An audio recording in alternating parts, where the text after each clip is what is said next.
Hi, I'm George Nordhaus. Welcome to Monday Morning. Auto insurers advancing highway safety. Well, the Insurance Institute for Highway Safety is something that all of us have seen on the radio, on television, and all kinds of places, but we never really knew what it was all about. And I didn't realize there was also a Highway Loss Data Institute. Anyway, I called them because I figured agencies really need to know this. And Russ Rader, who's the Senior Vice President for Communications, worked with me, and he's going to tell all about that. So, Russ, welcome aboard. Here's your picture. He was a communications guy. He is a communications guy, actually. And you can see he's a Nebraskan, good old Western guy, a boy. And he has, for the last 15 years or so, he's been the one that everybody goes to on, well, any kind of public relations, marketing, and that kind of stuff. So having said that, Russ, I thank you on behalf of all of us to let us know about the Insurance Institute, and I'll let you take it from there. Well, thanks very much for having me, George. I really appreciate the opportunity, and I hope once we finish the presentation that everyone will have a better understanding of what the Institute is and some of the work that we do. Good. There are actually two organizations, the Insurance Institute for Highway Safety and the Highway Loss Data Institute. Both of them share the mission of reducing deaths, injuries, and property damage from crashes on the nation's roads. IIHS does that through its safety research. HLDI also does safety research.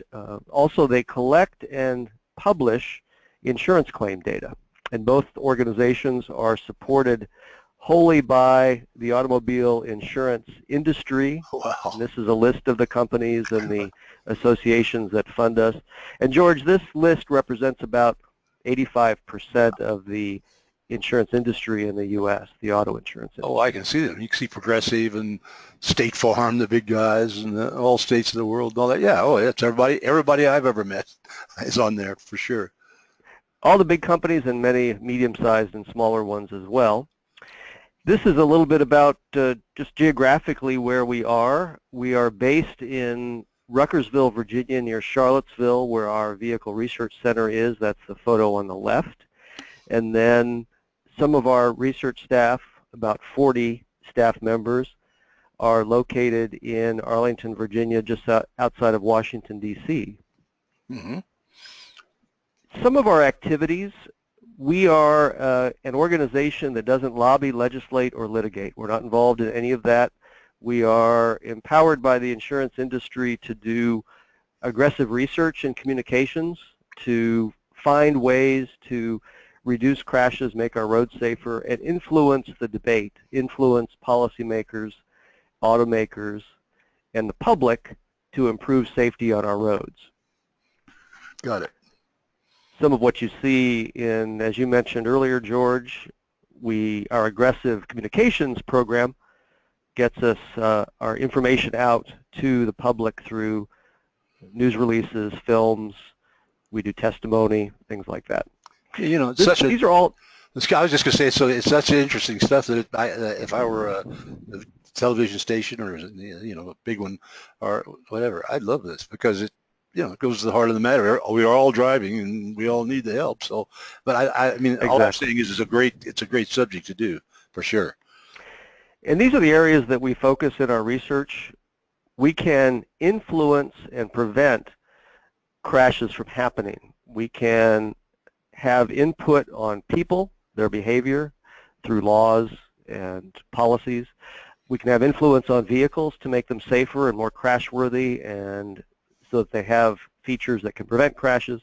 We can also influence the roadway environment. We do research to look at what makes road design safer. Mm-hmm. And over on the right-hand side, you can see all the losses that we are targeting. Injuries, deaths, property damage are the main ones.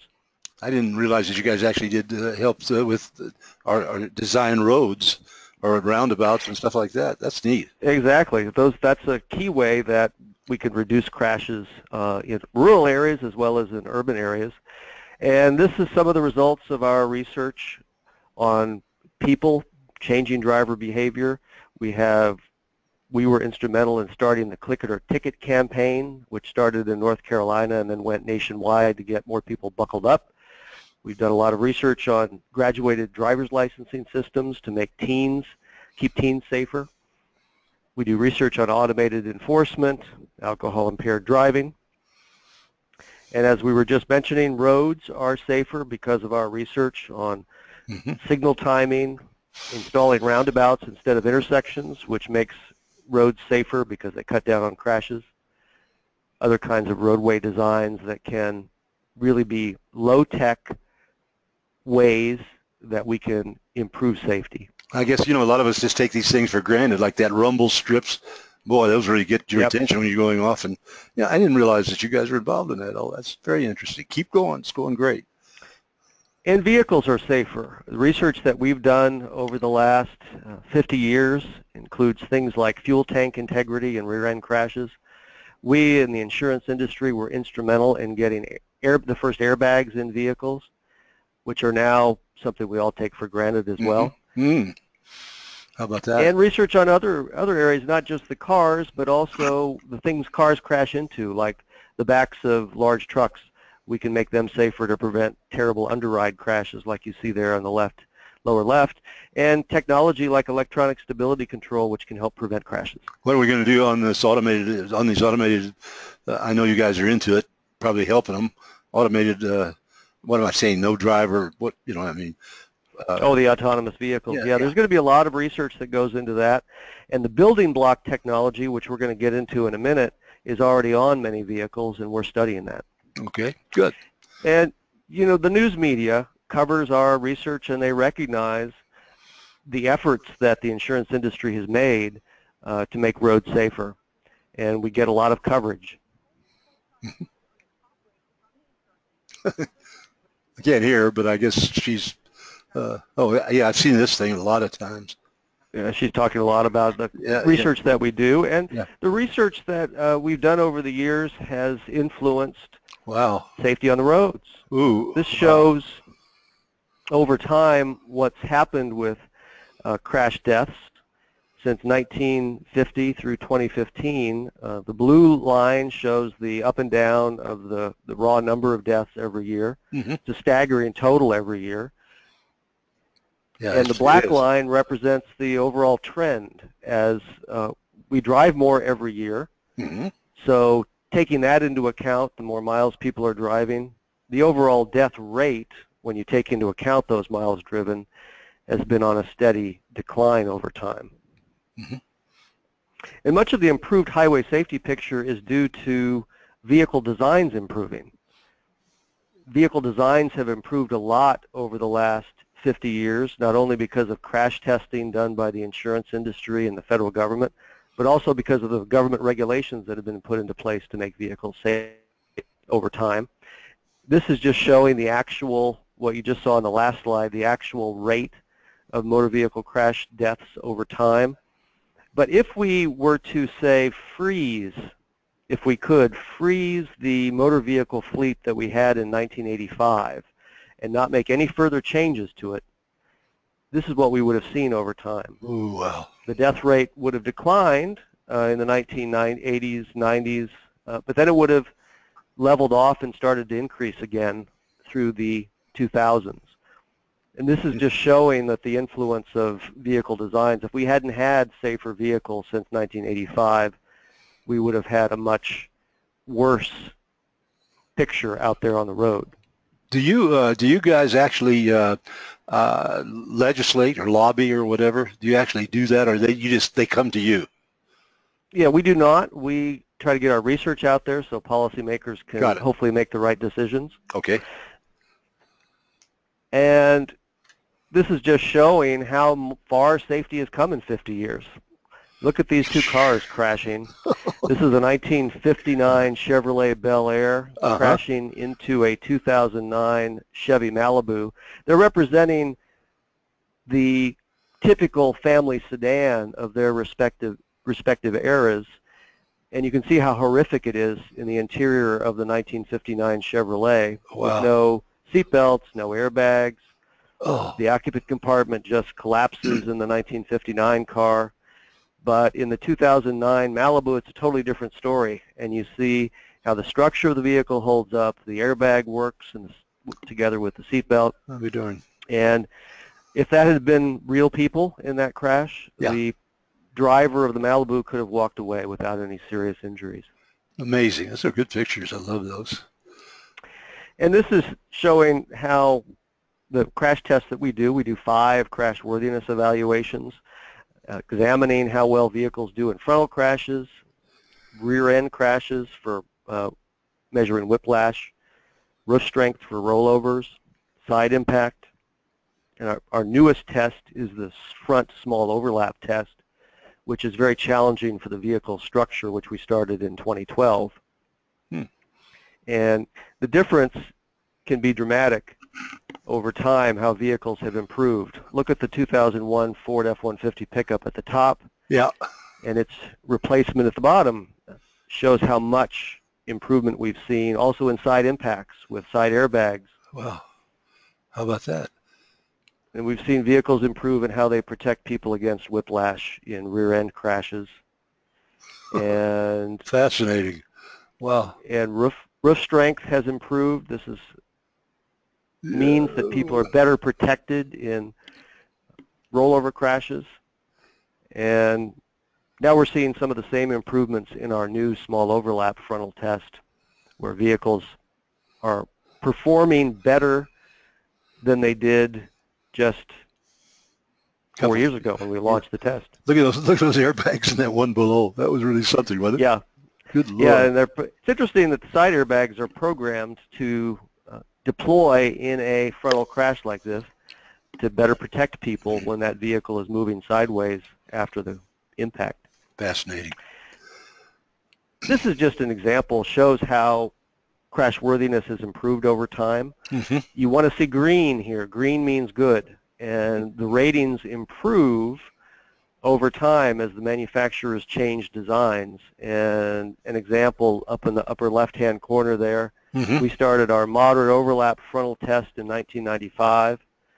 Many vehicles, more than half, were marginal or poor when we first started that test. Today, every vehicle we test is good. The manufacturers have adopted that test as part of their design process, and they're doing the same for the other 4 tests that we do. Amazing. We'll never know how many lives you guys have saved over the years. Never know. It's unbelievable. And there's no question that people are walking away from crashes today that they would have been seriously injured in I can see vehicles 20 years ago. And we know that this translates into safer vehicles when we compare vehicles that earned poor ratings in our test versus those that earned good ratings. We see the risk of injury and death is much lower in the good rated vehicles. So it's translating into better performance in actual crashes. And now something that you mentioned earlier on, we're hearing a lot about autonomous vehicles. Right. And fully autonomous driverless cars are still a long way off. There are still a lot of hurdles to get to a fully driverless car, but the technology that underpins the idea of driverless cars, the building block technology, is coming fast and is on many vehicles right now. We call it crash avoidance technology, the systems that are on vehicles to help drivers avoid crashing in the first place. And this is just a representation showing that little black rectangle represents a car, and these are the various sensors that are on many vehicles today to basically monitor the road all around the vehicle and help the driver know more about what's going on around the vehicle. And a vehicle that's actually smart, that can detect a crash and warn a driver of an impending crash, or even take action like automatically braking if the driver doesn't react fast enough. God, that's amazing. And all of this technology is available. This technology is available right now on vehicles, and we're seeing that some of it is being effective, like front crash prevention is working very well. we're looking at automatic braking systems on vehicles compared to vehicles that have the automatic braking system compared with those that don't. These are vehicles that also have a warning component that I mentioned, where they warn the driver first of an impending collision, and if the driver doesn't take action, the vehicle can automatically brake. And we're seeing significant reductions. In the middle there, a 50% reduction in police-reported rear-end crashes for vehicles that have these front crash prevention systems. Wow, amazing. And injuries are being prevented too, so that's an added benefit. Not only are we preventing crashes and the damage that occurs to vehicles, we're also preventing damage to people. Good. And we know that not only are these systems having an effect on police-reported crashes, we can also, through our insurance claim data, monitor what's happening with insurance claims, and we also see significant effects in reducing property damage liability claims as well as bodily injury liability claims. So damage to the vehicle that you hit. Do you get reports from the auto insurers about claims and where, how, and all? You get that automatically from these guys, huh? Yeah, they feed that into us, and it's aggregated, and we can feed it back in sort of as industry-wide data to show insurers by make and model insurance loss trends for vehicles, and we also publish that data so consumers can use it too to look at which vehicles have lower insurance losses, which means that the vehicles with the lower losses are likely to cost less to insure than similar vehicles with high losses. Yeah, right. Good. And we've done a lot of news releases related to our work on crash avoidance technology, and the media is covering what we're doing. Down at the bottom, you can see the estimated television audience on news programs for the two releases that we did in 2013 and 2014. Wow. 58 million to 79 million estimated audience figures for those. So the news media is very interested in this. Absolutely. How about that? And we're doing not only crash worthiness tests, but we're also looking at how these automatic braking systems are working out on track tests. And we're doing tests at 12 and 24 miles per hour. We drive the vehicles at this test buck. It's a foam inflatable vehicle. It represents the rear end of another car. And we drive the vehicle at it, and we measure how much speed is peeled off and whether the crash, if it had been a real situation, would have been avoided. And you can see how this works over on the left-hand side. Ooh, good. Yeah. Now, even though the crash isn't avoided, that middle Dodge Durango SUV did peel off some speed. So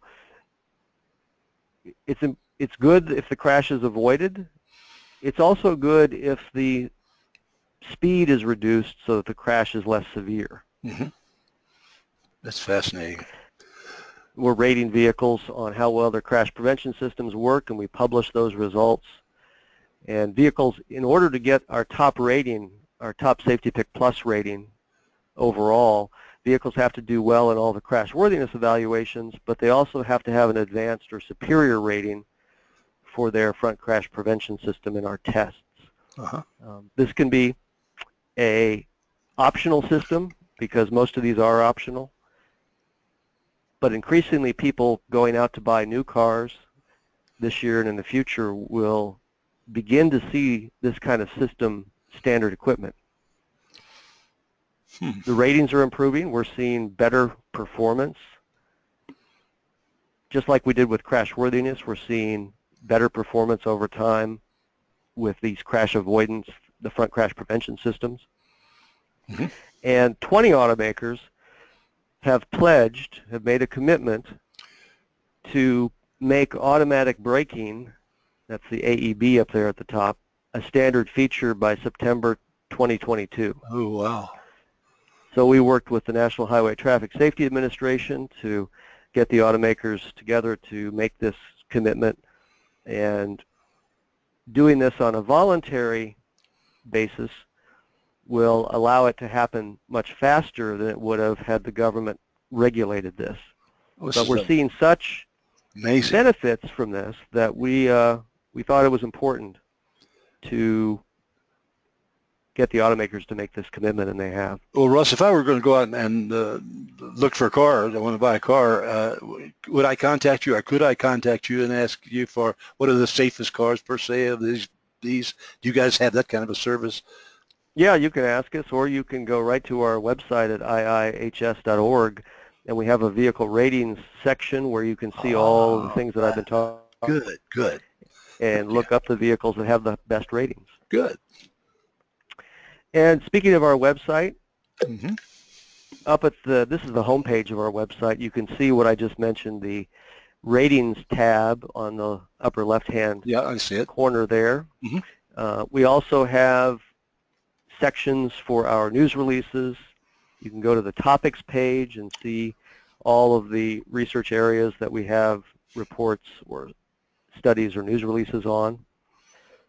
We have a video section where you can see reporters can download video of crash tests if they're doing stories about our research. Wow. And we have a bi-monthly newsletter, or monthly to bi-monthly newsletter called Status Report, mm-hmm. which is also listed there. And a lot of different ratings, not just the ones we've been talking about, but also we're rating vehicles on their headlight performance. We're also rating vehicles on how well child restraints, or how easy child restraints can be installed in the vehicle. Mm-hmm. And we also offer other kinds of information, like choosing the safest vehicle for your teen. Yeah, great. That's beautiful. So if you are an insurance agent, or you're a parent, or you want to provide this information to parents, this is a resource that we have to look for the safest used cars for teens. You know, as you're telling that, I think this would be a good, I just want to mention that to the listeners, that this would be ideal for you to send, you as an agent, to send to your customers and prospective customers and help publicize the IIHS and the HLDI, but also give these actual numbers here, which are amazing. And we're giving parents practical advice. Bigger is always safer. Yeah. Electronic stability control is a must. That's a feature that should be on every car that any car that a teen is driving. Mm-hmm. And vehicles should obviously have the best safety ratings. And we provide a list of used vehicles by price point that meet our criteria for safety for a teen. Mm-hmm. We also have educational videos that are available for purchase from the general public. Our members can use these videos for free, and they cover a wide range of topics and are often used in driver ed programs. They're also used in many schools to teach physics, for example. Excellent. Great idea. And you can see all the topics that we cover there. Wow. And we also have resources for our members that are not public. If you're a member of IHS, or you work for a company that's a member of IHS, we also have our HLDI reports, the Highway Loss Data Institute reports that we talked about earlier, which are based on insurance claim data. And we have a whole range of reports that cover everything from vehicle theft claims by make and model to what's happening with trends in vehicle animal crashes like deer strikes. Oh. So a lot of those reports are interesting from an insurance standpoint and are available to our members. So that gives you a good overview of the Insurance Institute for Highway Safety. It's terrific, and I'm kind of knocked out with it. I mean, you and I've been talking about it a while, but I had no idea that it was in so much depth. And it's a heck of a story. Well, Russ, listen, you'll answer their questions. I know you, so you'll come back to them if they have any questions, for sure. If anybody has any questions at all about what we offer the public or policymakers, or what we offer for membership with the Insurance Institute, please don't hesitate to contact us. I'm glad that you give them that opportunity. I'm going to suggest to the agents who are listening to let your staff listen to this. Let them see it. And it's worthwhile. And the more we know about this, the more we can publicize it. And the more we publicize it, the better we are to help our people. So, Russ, thank you again for this. And I greatly appreciate the time and effort that you put into this, which was a lot. I can tell you that, because you worked on it very hard, and I admire you for that. So thank you. And for the rest of you, we'll see you again next Monday morning.